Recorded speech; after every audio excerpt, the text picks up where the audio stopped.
Hi guys, great to be here with you today.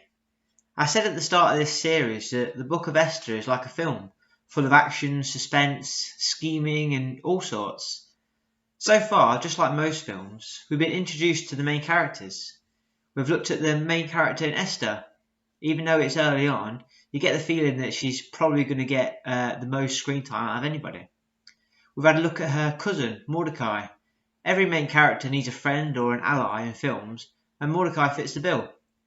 And we've seen some of King Xerxes, being introduced to the kind of king he is, or was. And if this was a film, you might start to think that King Xerxes was the main baddie.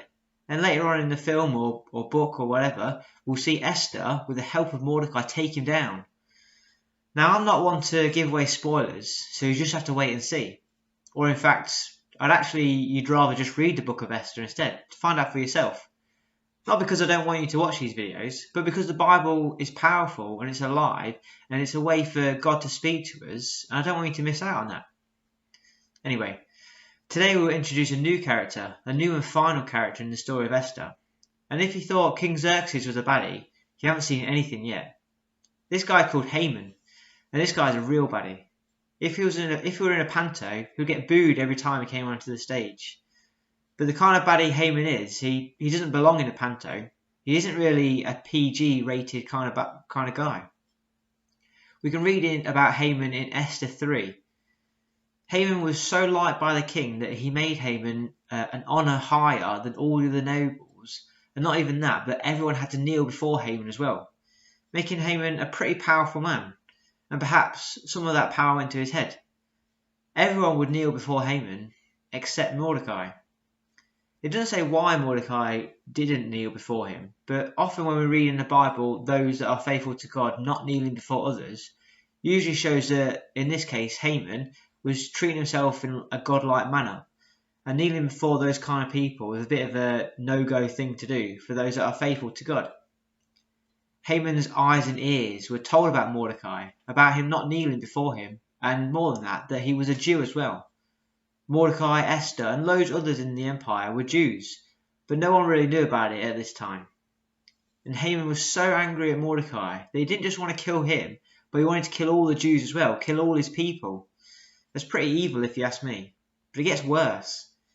Haman went to the king and told him about these people, about the Jews, that they basically just did their own thing, that they didn't listen to the king, and that they should not be tolerated because who knows what they'll do next. This is it all clearly just a ploy, not based on any real facts, but a case based on anger. The king, however, doesn't see through this, but really, why should he? This guy Haman, who he trusts, has told him something, so he thinks that it must be true. Although at this point I do start to question about how good the king's judgment is in the first place, along with a load of other things as well. This guy Haman, he's no panto villain, he isn't PG at all. The outcome of this was that on one day and one day only, everyone in the kingdom was ordered to destroy, kill and annihilate the Jews, young, old, women and children, everyone. Not only that, but you could take all their stuff, as the Jews wouldn't be needing it after that. Absolutely mental. People might be thinking, I don't want to go kill a load of people. What a weird thing for the king to order. But if I don't do that, then what will happen to me? Although I don't think much sympathy should be given to those people. What about the Jews? They know that a day is coming, much worse than their biggest nightmare. What on earth are they going to do? What will our heroes say about it? Can they do anything about it at all? Esther 3 finishes with Haman and the king drinking together, while the whole of the place they lived, called Susa, were just bewildered.